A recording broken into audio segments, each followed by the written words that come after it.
Are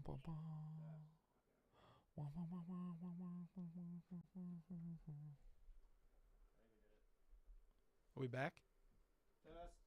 Test. We're back.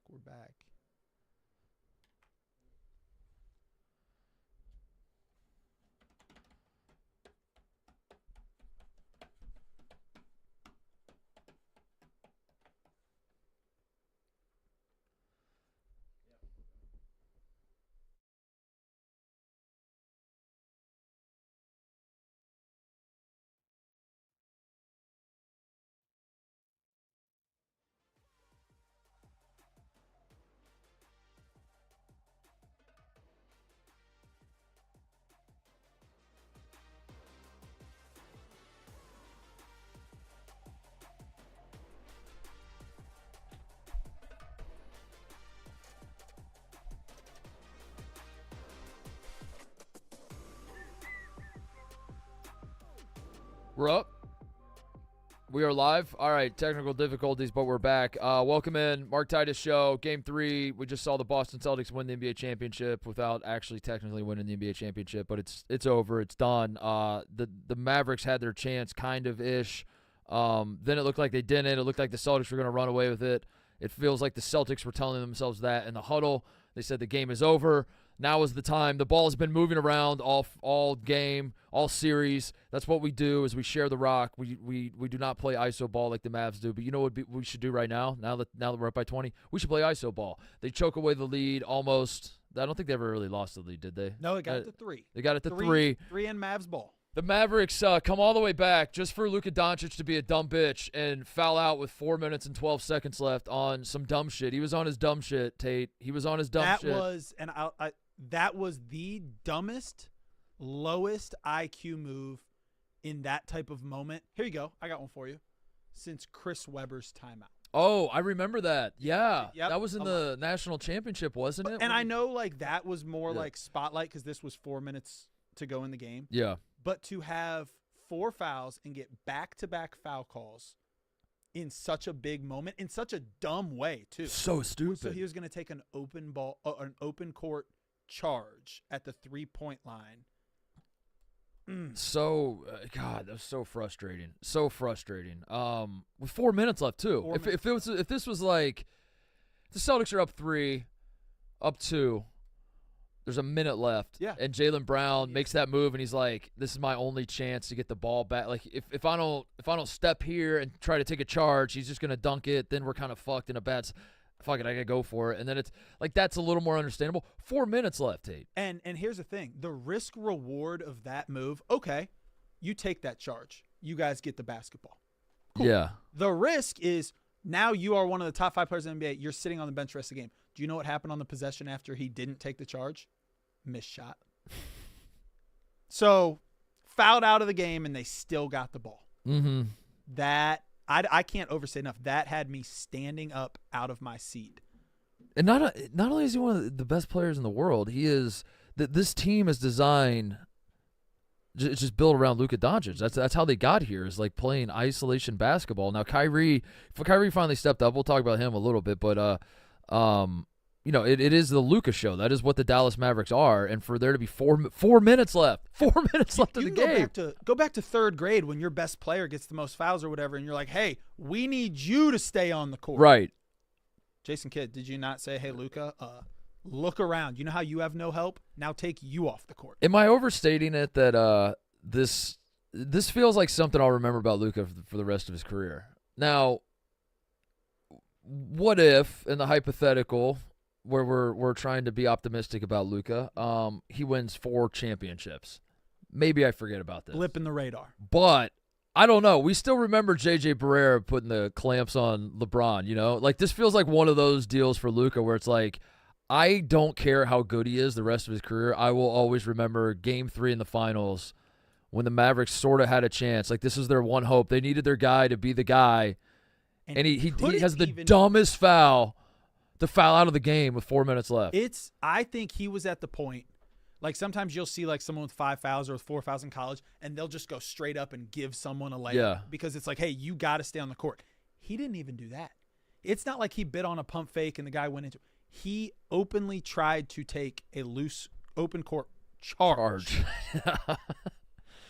Dude, and it wasn't just and to be clear, it wasn't just one moment for Luka. He was on some dumb shit all game. But he was bitching like crazy, which he's done all season. I felt like extra whiny tonight, though. Extra whiny tonight. I felt like during the Timberwolves series, I don't know, it's basically like when things are going well, he doesn't bitch quite as much, obviously. And then when things aren't going well, he bitches like crazy. He was on his bitching shit all night. Didn't play well really at all. He still gets his points and he still gets his stats because the ball's in his hands at all times. Kyrie stepped up. Kyrie. They needed Kyrie to be good. Kyrie would suck the first 2 games. They had no chance if Kyrie Irving doesn't play better. He did. He played better tonight. But Luka sucked basically the whole game, I thought. And I mean, he's got like little stretches here and there where you condense it down to a highlight reel. You're like, look at this. He's not that bad. But it just never felt like he had control of the game. And for it to end in that way, on just the dumbest shit. It really, like, I really don't think I'm overstating it. Like, I will not forget that the rest of his career. No, that was I will not forget this the rest of his game 3, the stinker he put up, the bitching at the refs.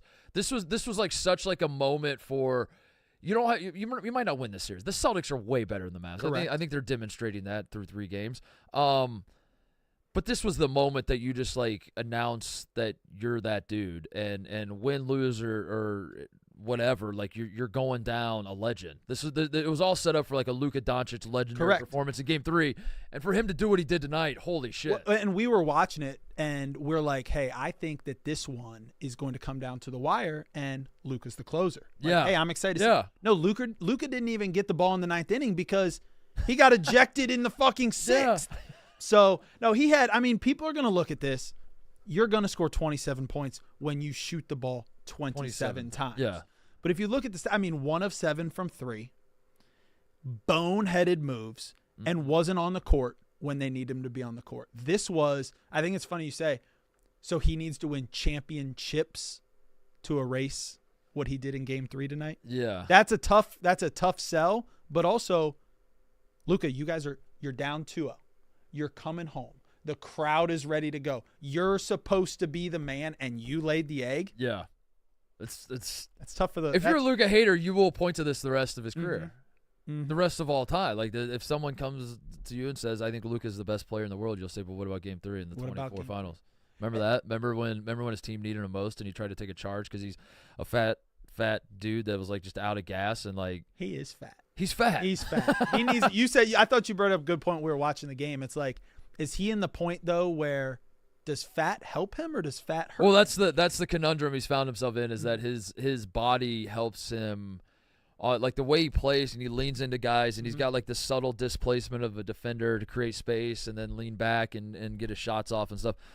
I do think that like if he gets skinny, he's not gonna suck overnight. But I do think his body being bigger and like banging in like he did it to Tatum early in the game tonight where the move was so slow, but he had Tatum on his hip. And then he kind of like leans into Tatum. Tatum doesn't want to foul. He's not really sure what the hell's going on. And then Luka, it looked like he didn't even jump. And he just like kind of from 5 feet away just kind of lays the ball up. And those are the kind of moves that make him so hard to guard. And so I don't think he wants to lose weight because of that. But at the same time, I don't know how you can watch these finals and not think that Luka's running out of gas. And you could say, well, he's hurt, but he's got a way of like being hurt. Mm-hmm.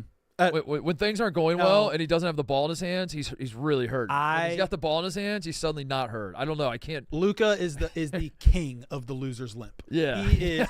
He never limps down the court when he's torching someone for 40 points. Yeah. But all of a sudden things are going poorly. You go 1 for 7 from 3. Hey, did you know Luka had a little sore leg there? So I mean, that's what that foul was though. Is laziness. It's lazy. He's out of shape. It's the run of play. It's been exhausting to get back into the game for the Mavs. He's tired.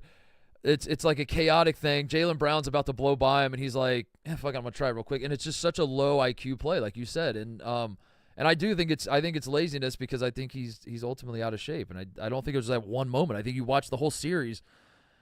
He starts out hot and then he runs out of gas. That's been what he's. I think that's an excellent point about the last foul too. So it's not like he saw Brown coming down the court and said, wait, he's out of control. I'm going to slide in front and charge. It was, oh, shit, dude's coming with full head of steam down the court. I've gotten blown by every single fucking time I've tried to guard someone in the last 2 quarters. What do I do? Let me fall. Yeah. So ask me how I know that's what was going through his head that day.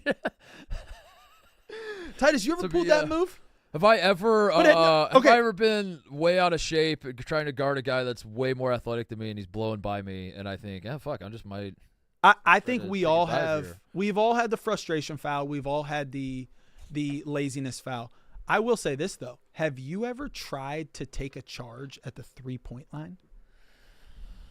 I don't think. I played basketball for 20 years. I don't think I've ever. Yeah, I don't remember. Certainly not in the NBA Finals, Tate. No, not in Game 3. At home. 4 minutes left, not at home. Hey, I did take offense to something you said though. Kyrie did play better tonight. He answered the bell.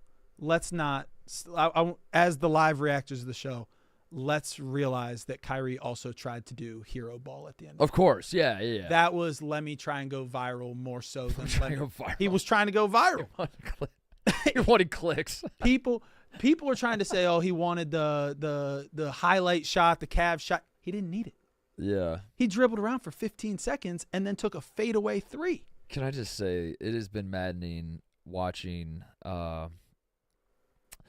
It's so obvious that the Celtics are better, and the Celtics are better because they have better players, sure, but the Celtics move the ball. The Celtics, the assist numbers, what were they tonight? I think it was 20-something probably for the Celtics, I imagine. I don't have it in front of me, but I'm going to guess that the Celtics had way more assists than the it was 23-9 the other night. 26-15. Yeah. 26-15 assists for the Celtics.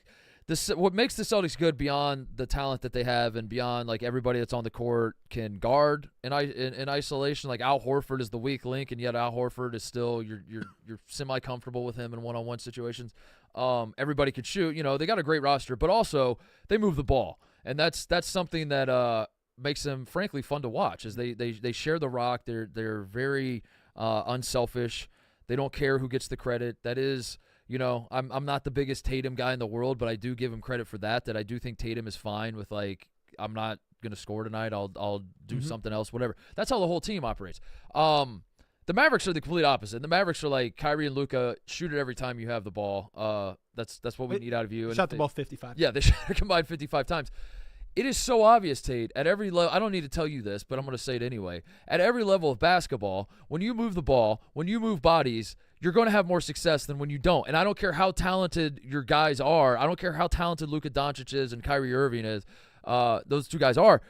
If you're a team that's moving the ball and moving bodies, you're going to be harder to guard than the team that is just like waving people off. And I say that to say the comeback that we saw happen, it was a 22 run. Was that what it was? 20-2, yeah, I think, at one point.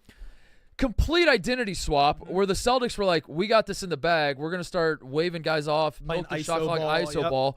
The Mavs are spraying it around a little bit. Then the Mavs come back. When they get close to, like, they didn't come all the way back, but they get it to a one-possession game. What happens?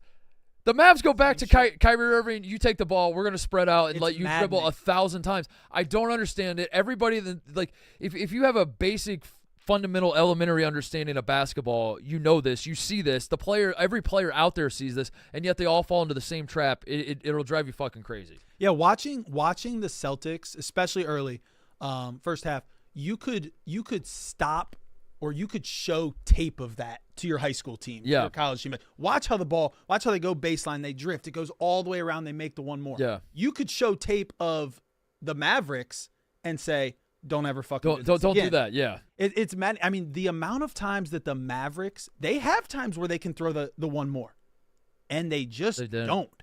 It's there was a sequence. I wish I would have wrote it down. There was a sequence, probably like in the third quarter.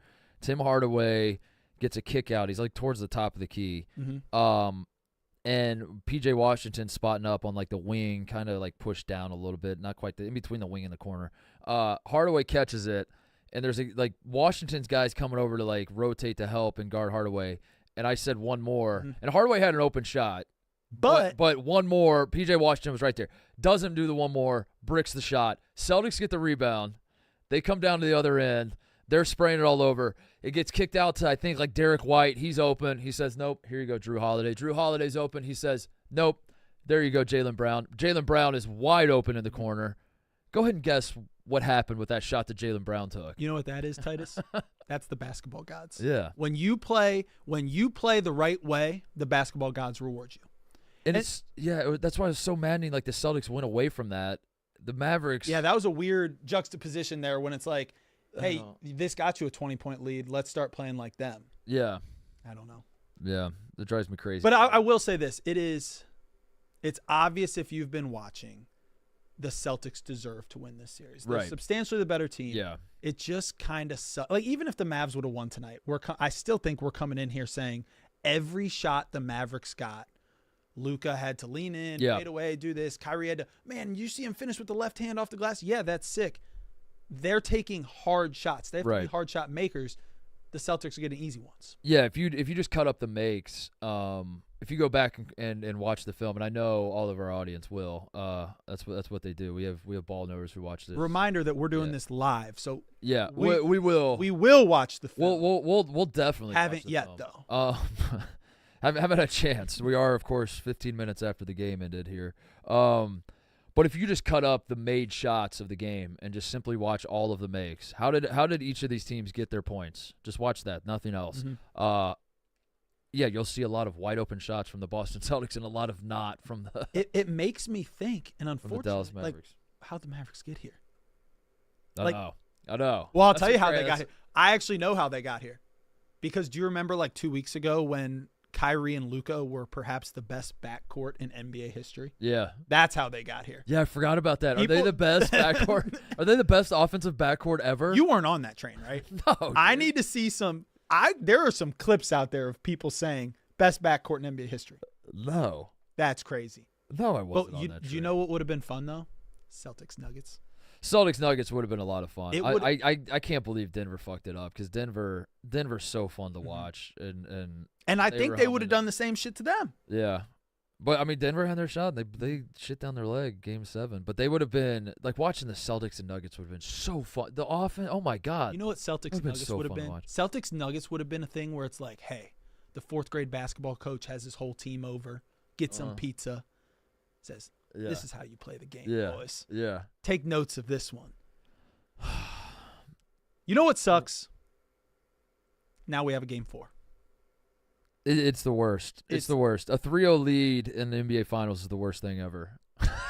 It's the worst thing ever, because I just want it to be over now. You know the Celtics are going to win. Mm-hmm. But you got to watch. It's NBA Finals. You have to watch, but you don't want to watch, because you know the Celtics, like even if the Mavericks win Game 4, it's like now I have to watch another game, and it's are they going to fuck us? Are they going to win Game 4 in Dallas? I don't think so. I think this was kind of it. I think like the only way they win Game 4 is that the Celtics just completely mail it in, but I don't see why they would do that. I think the Celtics they have been here too many times where they have been on the doorstep of feeling like they're about to get over whatever hump is in front of them at certain points in this run that they've gone on the last 5 to 7 years, whatever. And I have to believe that this group is more locked in and more. So you don't think like less susceptible to a letdown situation. I think they smell blood in the water, and I think the Mavs are done. Frankly, like they're not, because it's not even about that. It's not even like the Mavs' issue tonight wasn't that they didn't want it enough. Correct. Like they wanted it fine. They played hard. They're just not good enough. They're good enough, and then down a superstar down the stretch. Right. Yeah. So you don't think Mazzulla's in there saying, team vote? Would you guys rather pop bottles at home, or on the road?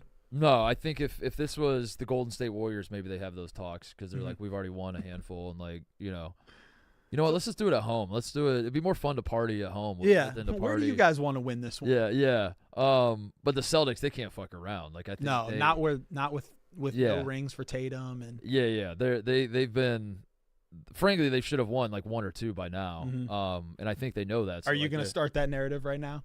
Well, I don't think it's a narrative. I think that's a fair thing to say. It's fair, but they are with how good they've been. They're up 3-0 in the NBA Finals. We don't need to do the Celtics. I'm not shitting on them. I don't know. Oh my God, I'm saying the opposite. I'm saying they're good. That they in that locker room, they know that they should have won 1 or 2 by now, and they didn't, and they fucked it up. And I think they know that, and they're like, we can't afford to fuck it up. We can't just give games away. So they're going to end the NBA it. Finals. I think they're going to end it. I think they're going to end it. And then who's going to be your MVP? Who should the MVP should have been? It's Jaylen Brown. I mean, it's no doubt about it, Jaylen Brown. I don't know how you can argue anyone else at this point. Yeah, I mean, Jaylen Brown. 38 and 8 tonight, plus 13. Tatum. Tatum was good. Tatum was scoring the ball well tonight. He brought his offensive game, he's been good offensively other than shooting throughout the series. But tonight he was scoring. Porzingis was out. I mean, I'm assuming they just don't play him anymore, right? I can't unless it gets like a game. If it goes Game 7, I think they maybe talk about it. But again, he tore his. What did he tear? Even if he you tore had his, it, could you were saying it. You kept saying it earlier. Why don't you go ahead and share with the audience what happened to Porzingis? It was a torn medial. It's a posterior. It was a torn medial rectum, which allowed for the dislocation of the posterior tibialis tendon in his left leg. Yeah, you never want that. You never want that. Who did you show me the? Was that you that showed me the tweet? That there's been 32 cases of this ever in I liked your response though. Humanity. It's I'm not sure it's because it's like the most rare like disease in the entire world, but more so. Yeah, it's more so that like if like maybe I had that happen to me, but I'm not an NBA superstar that like is trying to win the championship. So like when it happens to you or I, we just rub some dirt on it and we're just like, fuck, dude, I guess I'm just gonna walk with a limp for the next 8 months. Or if you go into a doctor with that, you're probably like, I have this issue in my foot, and the doctor just is like, all right, I'm gonna diagnose you with a sore foot. Yeah, 2 weeks off. I'm sure they're not like running MRIs on the layman to that extreme level to where they would. It is here. The Iowa Orthopedic Journal. 32 documented cases. 32 documented cases in the world of Porzingis' injury.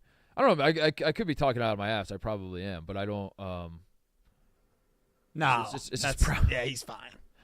Like how hyper specific is your family doctor getting when you go in and you're like, Doc, I got like a little pain. That's a fair The doc's just probably like, I don't know, dude. Who gives a fuck? Say TJ gets hurt, whatever, playing basketball. We're playing pickup basketball, yeah. TJ goes to the doctor. Are they going to say, and it happens, are they going to say, TJ, you're number 33? Yeah. Like you are. Are they going to spend all the money and time and resources and run every test to figure out like whether one atom on TJ's heel is misplaced and that's the issue? Or are they just going to be like, I don't know, man, take some Advil and ice it. And, if it still hurts in 6 months, come back in. That's probably what they would say. But get well soon, Kristaps, because that is. But it is wild. I mean, shout out to the medical community that they're getting that specific with the Porzingis injury. I do like that because I think it speaks to how educated we are as basketball fans that the media is not talking down to us. They're talking up to us. They're saying, of course, everybody knows what a torn medial rectum. Knowledge is power. What was it again? Well, it allowed for the dislocation. Yeah, they could have just said Porzingis is out with a bad foot. Left leg injury. But they could have said left leg injury. They didn't say that because they knew that we can pick up on what they're talking about. Yeah, I guess the finals are over. I guess that's it. Shout out to the Celtics. They're a fun team. I mean, I do generally not like the Boston Celtics, but this group has won me over. Likeable dudes. They play the game the right way, and I think like ultimately, like if you play the game the right way, you will win me over. Yeah, like that's the Midwest in you. Yeah, yeah. No matter like I feel that way about certain Duke teams when you're watching like Duke play. You're like, I mean, I do kind of hate the idea of this program, but like I can't deny it, like they're fun to watch and they play good basketball. Have you ever been on a team like that plays like the Mavericks? ISO ball? Yeah, just not fun. Like, do you think it's fun to play with Kyrie and Luka? I don't know, because like our 2010 team at Ohio State was that way, where Evan Turner just had the ball in his hands, just did everything. That was kind of fun. Because winning's fun. Winning is fun. Winning is fun. Winning is fun. If the Mavericks won the title, I think everyone on that team would be like, that was fun. I had a good time. Have you been on a team that plays like the Celtics? Because that is way more fun. That is so much fun when everyone's getting, I don't know, they had 9 threes, 13 threes, 5 threes, 9 threes, 5 threes, 5. Yeah, because it's whoever's open shoots the basketball. Yeah. It's not who's the most talented. It's not who needs to get theirs. It's whoever's the last man on the ball whips around the court. Yeah. Does the stink from this game? Now Luka could have an awesome game 4. Mm-hmm. He could score 50 in game 4. He could score 60 in game 5. He could score 80 in game 6. And then if they lose by 25 in game 7, I still think that, like, I guess if he scored 80 and 60, that'd be pretty that'd be pretty good. Might have been. The force of game 7. I don't know. Luka could have a big game, but, like, you know, let's work under the assumption that this series is over. The Celtics are going to win. Mm-hmm. How long does this stink follow Luka? Because, like, next year Luka's going to be great. We know it. We all know it. He's probably going to lead the league in scoring again. He's going to just put up triple doubles like crazy. There's going to be a movement to give Luka the MVP. There's going to be a contingent of people in Dallas and elsewhere that are like, I don't know, man. I think Luka Doncic is the best player in the world. I think we got to give him the MVP. And you and I both know there's going to be pushback because people are going to point to this. Mm-hmm. Especially this night. Tonight, especially, if they get swept, though, like I know the series is over. I think if it goes back to Boston, it doesn't matter. That game's over anyways. If Luka on his resume gets swept in his trip to the finals here, that stinks really bad. Yeah. That smells. Yeah. And then next year, I mean, I don't know. This Mavericks team is not head and shoulders good enough to be like, oh, they'll be back. No, not even close. No. So, I don't know. He had his chance. Yeah, the West is loaded. Lakers getting Bronny in there. They're going to be huge. Yeah, they're going to be tough to beat for sure. Maybe. Yeah, the we haven't seen the last of them. The West will be loaded. I mean, I have to imagine that, like, we're not done with seeing Luka Doncic playing meaningful basketball. I don't want to overstate that. Like, but you know, I do think you work under the assumption that guys will be back, teams will be back, and that's not how really any sport works. That, like, you do that with every sport. Correct. You're the team that loses the Super Bowl. You're like, but they're young, they'll be back, and then they don't come back. I'm just the World Series, that seems to happen. Like baseball teams, that seems to happen. And it just doesn't. And they just don't come back. I'm just afraid that so this is his time on the biggest stage. And I would say he's underperformed. He's obviously underdelivered. He had a bonehead mistake. He looks out of shape and he's about to get swept. It's not a good combo, yeah. That's Can the best player in the world be fat and dumb? Did we? And whiny. Lucas, can you be all those? Can you be all those things? And yeah, that's a good point. The narrative come out. He is whiny. He's so whiny. Yeah, and he was that way all year. He's not falling out of the top. Like, here's my thing though: is Tatum about to get his first ring and also play himself out of being a top 5 player? What a turn of events. I think Luka's still going to be thought of as the man and top 5. He'll be an MVP candidate next year. Yeah. Tatum is about to sweep his way through the finals, and people are going to say, "Yeah, but it's Jaylen Brown's team." Yeah, Jason Tatum. I mean, obviously, it's not just him; it's the team that makes him so good. But like the idea of a Jason Tatum team sweeping the NBA Finals and it somehow and his stock falling, making Tatum's stock fall is crazy. I don't get how he was a -4 tonight. That's tough. They won the game by 7. Jaylen Brown's up there with a 17-point difference. Plus minus is horseshit. You're out on plus minus? I'm out on plus minus. No, Sam Hauser gave him big minutes tonight. His plus minus is great. Sam Hauser's plus 16, dude. What? And then look at Tim Hardaway, minus 16.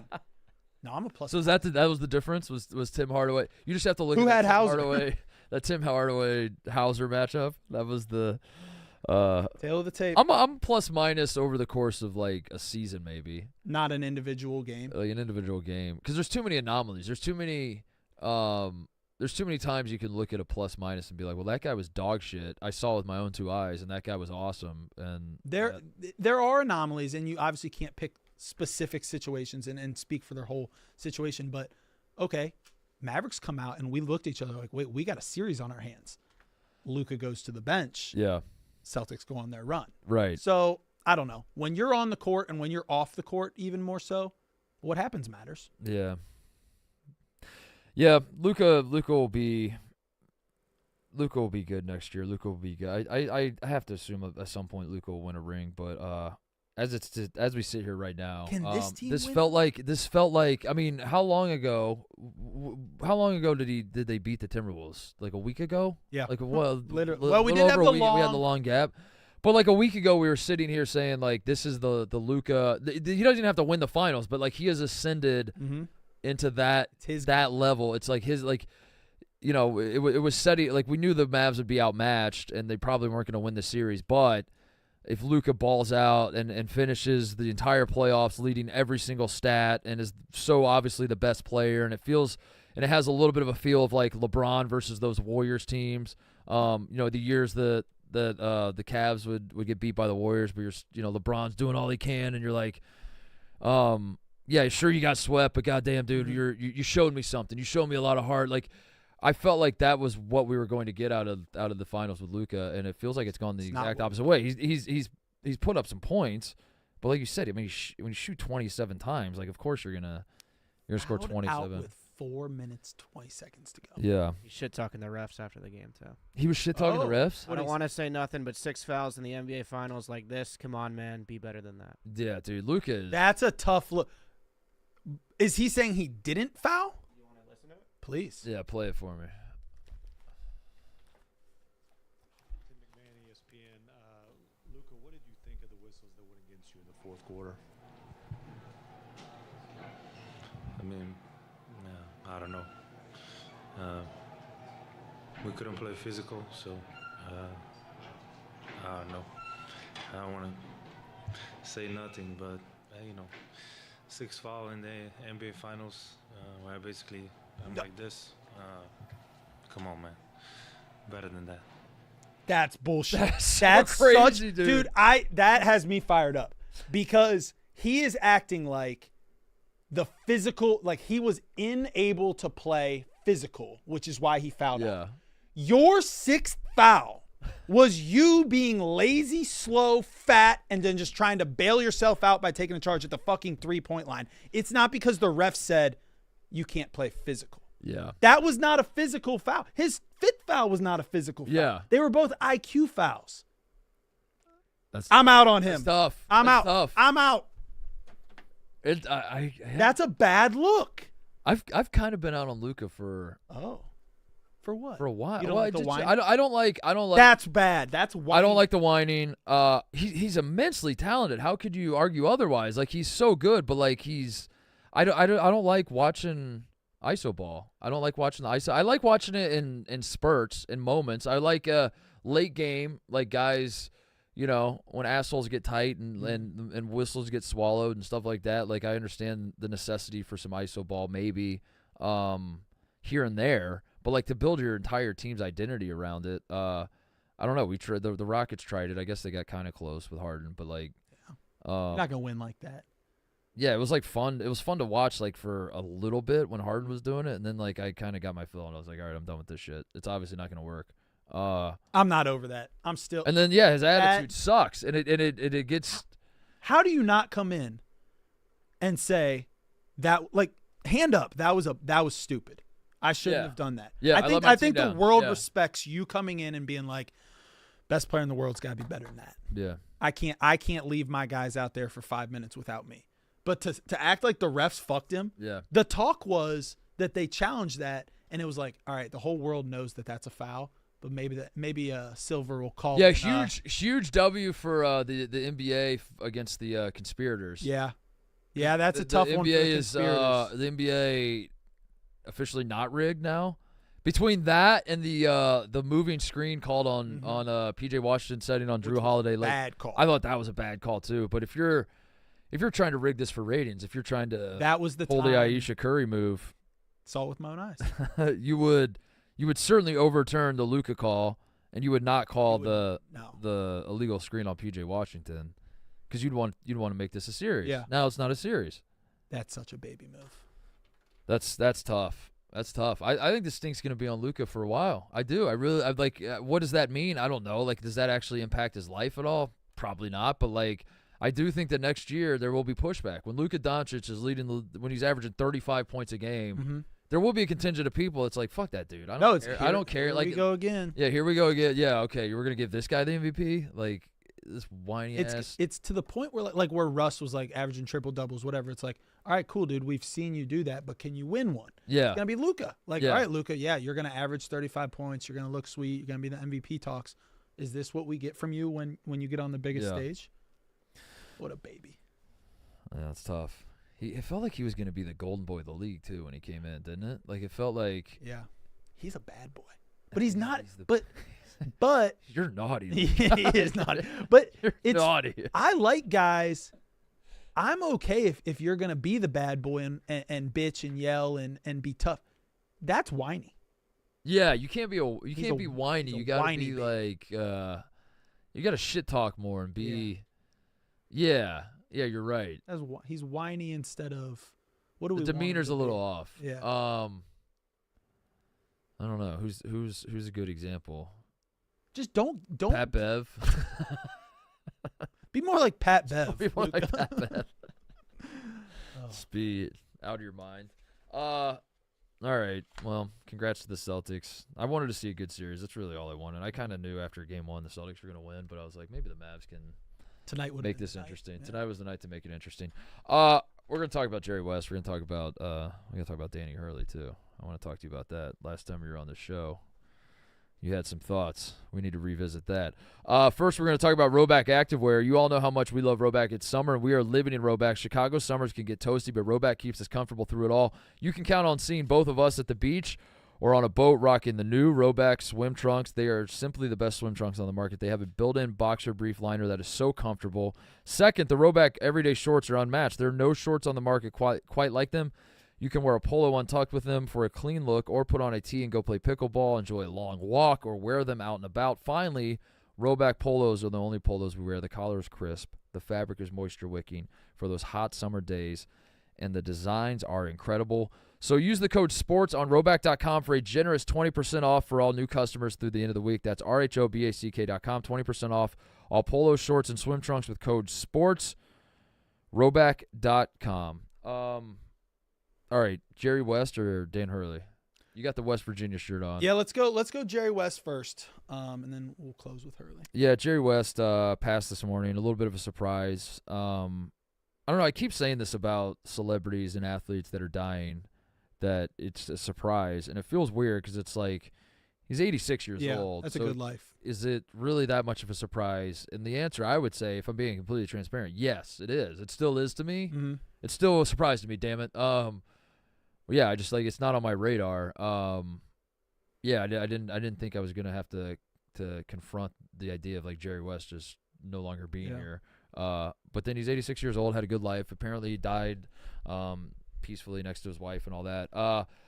But yeah, I mean, we were talking about it on Mostly Sports this morning that Jerry West is one of the all-time like ball knowers, I guess, at every facet of basketball. Like everything there is to do in the sport of basketball, he did, and he did it well, and is a legend. It's the best part about him. Yeah. Like there's people that can play, there's people that can coach, there's people that have good eye for talent. The fact that he is able to do everything at a Hall of Fame level is, I mean, people were dropping things. At first, I heard someone say it, and they said most impactful player in basketball history, and I'm like, yeah, he probably is. He is. Yeah, he probably he is. Has in terms of his where his tentacles have gone since. I mean, he has his playing career made the All-Star game in every single season that he played in.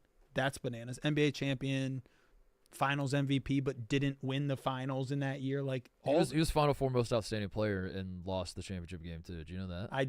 So he was 1959 most outstanding player in a loss. Most outstanding player in a loss.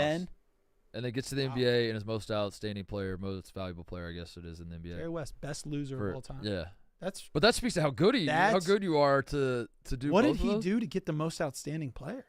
They used to, I think, if memory serves, they used to do it a little more often in college basketball. Okay. I don't think he's the only one to ever do it. I think they really did. They used to like actually look at like who was the best player and not like who was the best player on the winning team. Yeah. So I think it was a little more common. But the NBA, he was the only one, right? That's the only time it ever happened. Was Jerry West. But yeah, it was 59. They lost to, I think, Cal Golden Bears. Lost by 1. Yeah. 71-70. 28 points, 11 rebounds, 5-game tournament record, 32 points per game, led all scorers and rebounders in every game that he played in. Yeah. All right, he had my vote. Yeah. He had my vote. Yeah, I remember watching and I was thinking, I think Jerry West might do this. Could be the one. No, but yeah, he is his like you said, like to be that impactful over the sport of basketball is crazy. He's literally the logo of the NBA. And yeah, he was like the GM or the whatever his title was at various stops along the way. Front office guy, executive, drafted like so Magic, many different drafted Worthy. I think somehow like was responsible for bringing in Kobe and Shaq, and like oversaw the Warriors a little bit. Yeah, and then after I created this dynasty in Los Angeles, then I went to. Have you heard of the Golden State Warriors? Yeah. So. You know what really broke my heart, though, was that the way the news was reported was the Los Angeles Clippers are reporting, or they did say reporting. The Los Angeles Clippers are saddened to share the news that Jerry West has passed. And I read that, and I was like, how did the Lakers fuck this up? Yeah. Why are the Los Angeles Clippers? I know why. I know that he's, was affiliated with them at the end of his life, and that's why. But it's like, how did the Lakers let it get to that point? That's tough. That's a bad look. Yeah, for the that's Lakers. bad. Have the Lakers lost a step? No, that's tough. Bronny's gonna fix everything, but yeah, to have a legend like that and have the Los Angeles Clippers are saddened to report, and I read that and I'm like, I know that Jerry West is with the Clippers, but still like. The fuck, dude? The Clippers are announcing this? That's crazy. I will say, so I was watching, was it First Take with Stephen A? Did you watch it today at all? Or were you perhaps doing your own show? I was doing my own show. I do watch a little First Take at the gym in the mornings now. And by watch First Take, I mean I don't listen to First Take. It's muted, but I could just see Stephen A. just like Stephen A. got me with throwing his hands around. Stephen A. got me with, in my opinion, an all-time Stephen A. like look at me moment. Everyone's talking. He goes, oh, I got something. He read like a long text. He's like, it deeply saddens me. I had such a great relationship with Jerry West. Like I speak for his wife. I speak for this, whatever. And it's like, who are you going to say? Stephen A., who texted you? Who do you think it was? I was locked the fuck in. A long text that Stephen A. said. Stopped everything and said, I have to read this text. They want me to share this with you. I couldn't. Magic Johnson. Michael Jordan. It was Michael Jordan. Okay, Stephen A. Is there anyone right now that you would stop the show and be like, I must share this with the audience? I've received a text. Rico Bosco. Rico Bosco's the only one. If Bosco texted me right now, I will read whatever. Bosco, if you're watching, I'll read whatever you text me. There is a good chance that you're about to get one because we did just get a baseline out of bounds versus a 2-3 zone earlier today. Yeah, about 5 o'clock. I missed that one. Sorry, Bosco. Oh, I see it now. Mm-hmm. Yep, there we go. Let's see. That's good Pass shit. It out. That's good shit. Cut in the middle, backdoor. Good play. I've talked about it before, but for those who don't know what we're referencing. Oh, sorry. me and Tate and Bosco are on a group chat that Bosco started. It's just guys talking ball. It's just straight X's and O's.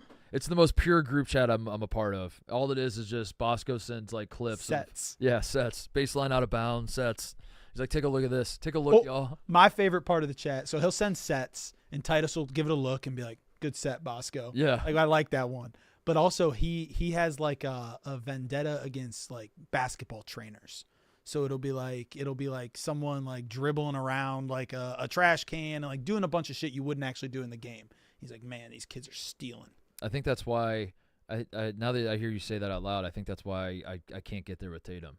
Is because Tatum is a Drew Hanlon guy, and all I do when I watch Tatum play, I can just see Tatum doing the drills on the court instead of just playing basketball and just like letting the game come to you and like just play within the flow. I feel like I'm watching him like dribble at a cone, spin, then we're gonna pump fake, and then we're gonna like the whole thing. We're a training culture. Yeah, we're a training culture. Feels like he's just overtrained. Anyway, our Jerry West in memoriam pivoted to Bosco talking, but Yeah, but Jerry West is the other thing, and I said this on Mostly Sports, but I'll repeat it here, that the part that's a little bit of a gut punch is the realization, and I hate to be the downer, but it's dawning on me, and I'm just like sharing my thoughts. That's what the show is for. Is that the NBA has had an incredible run of luck for a very long time, where the best players in the league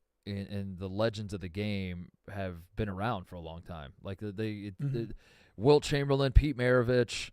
I don't know. There are others, I guess, but like there weren't. Those are guys that like died a little earlier. But other than that, like you do like the top, like the 50-year anniversary, the 75th anniversary. There's a lot of dudes there, and they yeah, and they're all like they're all a part of the game seemingly too. Like it feels like Bill Russell was a guy that was always around, and you don't know what his official job is within the NBA, but it doesn't matter because he's like always forward facing within the league. And Jerry West was that way, and like on down the line, like there's so many legends who are that way. And I think Kobe dying sort of that was like obviously a one-off anomaly, but it's other than that, like Bill Russell's passed. Bill Walton obviously just died. Unseld died. I was going over some other, like Willis Reed thing, I think was one that died not too long ago. There's like been like a stretch in these last 5 years, and yeah, that's how time works. That's how life works. As people get older, you pass away, whatever. But I think it's like dawning on me that like we've had these legends around forever, and now this is going to start happening with more frequency, and that kind of sucks because I do love that about the NBA is that you just at an All-Star game you never know how many, if Dr. J is doing the slam dunk contest, and Oscar Robertson's here, we're gonna talk to him, and like there's so many old dudes that are around, and when you lose one, you just pause and you're like, damn, that's another one we lost. And Jerry West obviously had his hands in seemingly every aspect of basketball that you could possibly have your hands in, and was a legend for. He's gonna go to the Hall of Fame 3 times. You know that? Crazy. That's crazy. And he's 3 Hall of Fame. All of the things that he's done in basketball, most known for being the logo. Yeah. Like the fact that he is a Hall of Famer every which way. He's the fucking logo of the league. Very cool. Low key, by the way, and I texted you this earlier, the logo, not an easy pose to mimic. Yeah. Low key, like we were gonna start in the logo as like an in memoriam, and then we're like, how the fuck do you do that? If you're trying to do the logo, you're like, you gotta like almost. You gotta like get it. It's like a ballet type thing. You know what I mean? Like, yeah. I can't. Really put it next to each other. I can't really. I'm trying to show it, but I can't. It's hard. It's harder than it looks. That's what we should do. We should do that tomorrow. Like we should have done it today. But I'm just not thinking of it. The Jerry West challenge. Yeah, we should start the Jerry West. Could go viral like Kyrie tried to do. Do you think Kyrie tried to go viral? Is there any saying or any substance behind retiring the logo and hanging it up and all for Jerry, and then maybe a new logo? A new logo? What? Whose idea is this? Is this a Tate idea? I've got a couple names that could be logos. Who would you do? This is in honor of Jerry. Wait, the guy died. No, the guy dies, and you're like, take away the one. You just said start that narrative. You just said Don't it's the one thing narrative. he's most famous for. Yes, and so what happens? You're trying to take it away on the day he dies. I'm not standing for this, Titus. I'm not even looking over there. What did I get wrong? What did I get wrong? When someone gets their jersey retired and you can no longer use it throughout the organization or throughout the league, that is the utmost respect. The utmost respect for Jerry West would be to retire that logo. I take that back. That's terrible, dude. That's a terrible idea. No, it's not a good idea. Well, what are they going to do? Like not use the logo? No. People talk about getting a new logo. I don't know. Yeah. Does MLB, do we know who that is? That's just a generic guy. That's just like a stock. That's just a bird. You hipped it. No, that's Harmon Killebrew. Oh, it is Harmon Killebrew? You know what's crazy? I thought it was. The power I thought stance. It was Harmon Killebrew. I was gonna say it was either. I saw a little. You bit had Harmon it between Killebrew. like a silhouette of nobody or Harmon Killebrew. I said it kind of looks like a bird. But also, like, in what world is that Harmon? That's like every batter. That's every player that's ever played baseball in their life. That's them. Well, yeah, why doesn't Harmon Killebrew get this respect? Or maybe he does, and I'm just a dumb bitch. Out on the game. Didn't realize it, but I don't know. Does Harmon Killebrew get called the logo? I think everybody knows Jerry West is Jerry the logo, West. but but the NBA doesn't really acknowledge that still, which is crazy.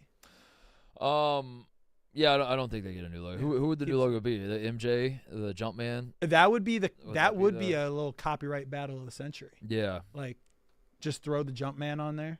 Yeah, I don't know. Anthony Edwards, face of the league. Just Anthony Edwards' face. What are their Ernie Johnson? Ernie Johnson's the logo for the NBA. Caitlin Clark. Listen to okay. Now we're talking. Last thing before we go, Dan Hurley. Oh yeah. Woj broke the news. I broke the news. You broke the news. That's right. You did. Yeah, you did. You did. But Woj will get credit for the scoop. Big scoop. Great scoop from Woj that Dan Hurley, who is the head coach of the UConn Huskies men's basketball team, will be the UConn Huskies men's basketball coach. It was a great scoop. He got 2 scoops out of it. You got 2 scoops out of it, Tate. You should, in your little revenge tour. Listen, Titus has been smiley all week ever since Woj was wrong. You should start. But he wasn't wrong. He was right twice. He was right twice. You should start scooping that people are remaining at their schools. Yeah. Should just tweet that out, dude. Like Rick Pitino will remain head coach. Hold on. Last week when you were on the show, you said, because I pointed out, like we were talking about Dan Hurley, and I said, what's the scoop? That he's being interviewed for a job? That's not really news. And then you're like, you're being a hater, Titus. And I said, well, if he goes back to his job, like what's the news? There's really no news. Yeah. I guess the news is that the Lakers were considering hiring Dan Hurley. I don't know, some inconsistencies with some stories. I'll put it that way. I'll say that Woj did. He made sure when he put out the scoop that the Lakers were going to hire Dan Hurley. That he said that, I don't know how many people pointed this out, but he made it a point that Dan Hurley was the number 1 choice the whole time. Dan Hurley, and I think if you're paying attention, you would see that as a not so veiled shot at Shams, who says JJ Redick was going to take the job or get the job, and Woj says no, Dan Hurley, the number 1 guy. Now, the thing I'm scratching my head over is the Lakers fired Darvin Ham, I think it was like May 3rd. It was very early in May. Early. Very early in May. If Dan Hurley was their number 1 guy, why did they – Dan Hurley's season was over. His season was over in early April. Why – he was available. Why did they seemingly not talk to Dan Hurley, not fly him out to L.A., not do anything – they showed no interest in Dan Hurley – until suddenly a snap of a finger, Dan Hurley's our guy. Let's fly him out here. Let's hire him now. Yeah. He's been our guy the whole time. And then just as fast as he has become our guy, he is no longer our guy, and he's not taking the job. And all of that happened in the snap of I will give you a month after they fired the coach. You are correct that it is fishy to say in the least that it was able to be kept quiet for that entire time. Mm-hmm. And then it was as public as it could ever be for 48 hours. That doesn't make sense. But what are you insinuating? I don't know. You tell me. Are you saying? You tell me what I'm thinking. Are you saying? Am I thinking that you're saying that this was an inside job by the Hurley camp, by Woj, or are they working in cahoots? Has Woj ever worked with the Hurley camp before? Does he have a history of? Do you think he knows Dan Hurley personally? I'm not doing this little. Do you think he knows? He wrote a book about Dan Hurley's father. Okay. He's like very close with the Hurley family. So you think this is like what's the connection though? Like what does he get the benefit of being? This is indicative of my entire problem with the Scoops guys, is that if the Scoops guys were what they present themselves to be, I don't think I would have as much of a problem with it. They are not. They are not guys who report the news. They are guys who are mouthpieces for certain. They have agendas that they are putting forth. So it is very obvious that Woj has an agenda and is friends with the Hurleys and like good on all of them, I guess, like for being able to use the leverage and figure all this out. But that is, and I'm not saying the Lakers weren't interested in Hurley. Of course, you should be interested. Right. I'm interested in hiring Dan Hurley. I want him to work on this show. Of course you should be interested in hiring Dan Hurley. But the way it's all reported is not the way it all goes down. It's all very clearly orchestrated, the timing of it all.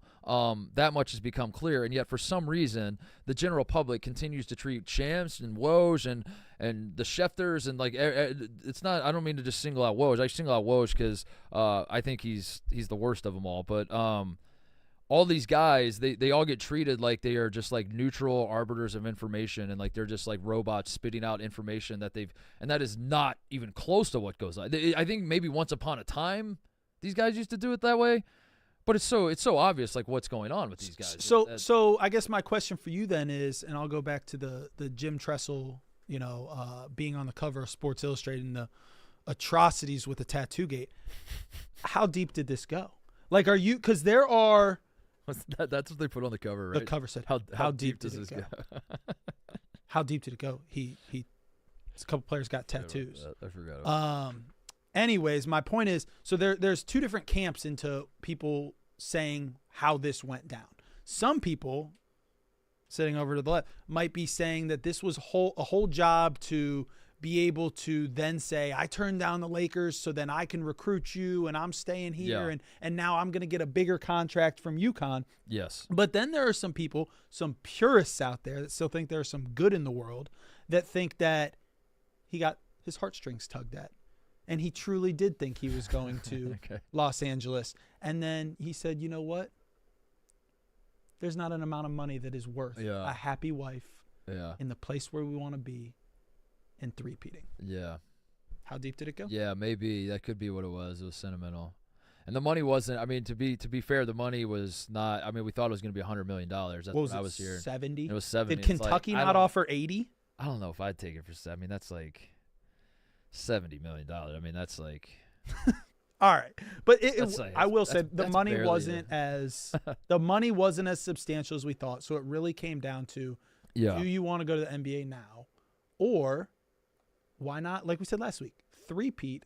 The NBA is going to be there in a little bit. Do you think? I think he. I don't want to make it seem like he had 0% interest in the Lakers, but I don't believe in coincidences, and like all the timing of all this and the way it kind of went down is pretty. Why? It's pretty clear. It's pretty clear that like. Yeah, I don't know. And when he went out and visited LA and then didn't just take the job, then it felt like he was going to go back to. Like he was using it as leverage, and it was smart. And then you say like, what Woj likes it because he's like demonstrating to the world, like give me information and I will spin it any way you want. So then everyone's like, I gotta go to Woj. Like if I want shit out there, I gotta tell Woj my shit because then he'll do whatever I tell him. The fact that he's saying he was right twice, like that's the narrative, that's crazy. That's pretty funny.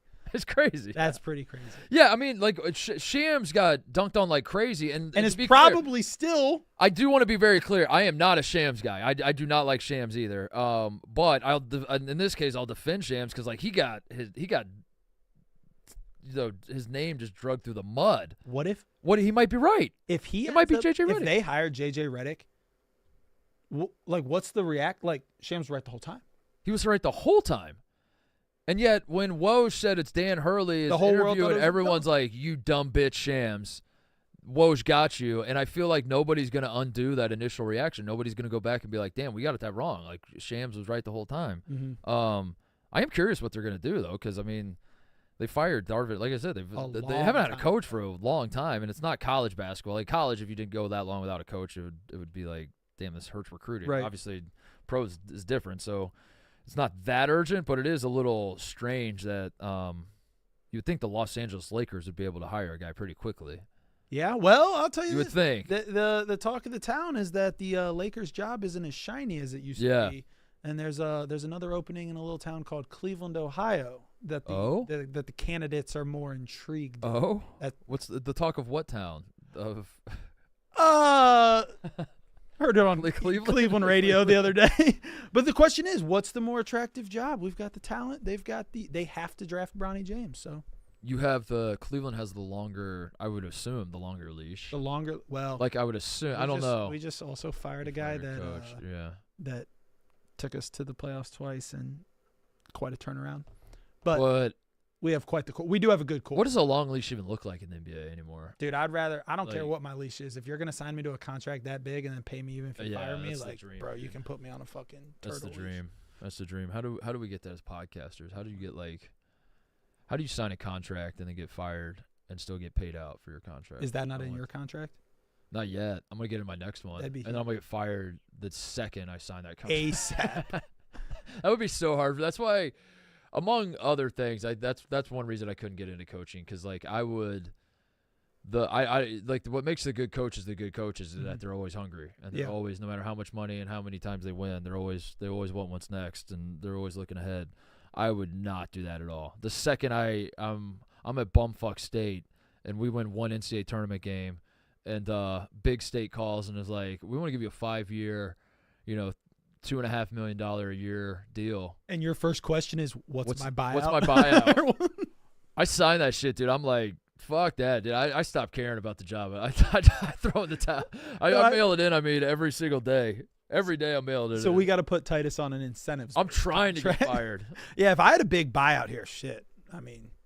Oh, if I had a buyout at Barstool, you wouldn't see my face again. Yeah.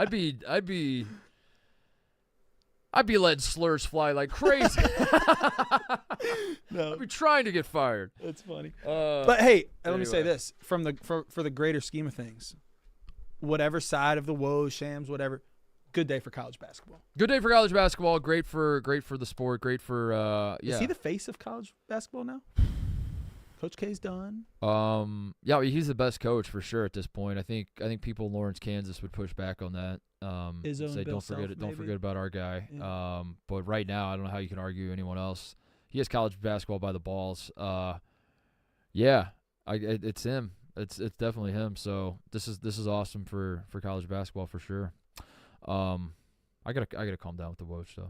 I'll let it go. But every so often it just, I don't know. I feel like the Emperor's not wearing pants, and I just like feel like I need to point it out. And I'm like, wait, like he's fucking naked. Why is everyone acting like this guy is? Go all Why in. is this guy? Fuck it. Yeah. All right. Congrats to the Celtics. I don't know. We were thinking about we were planning doing a Game 6 post-game live show, but one, I don't think there's going to be a Game 6. Two, the dozen final is that night, and of course Team Smockin will be playing live in Chicago. You'd have to come here in your uniform. Yeah, because we will definitely make it for sure. You don't think it's a problem that Jeff, as he's like tweeting out promotion for everybody to buy tickets to the dozen championship, he's not putting any of our guys on those posters? You don't think that's a problem? You don't think that's what do you think's more rigged, the NBA or the dozen?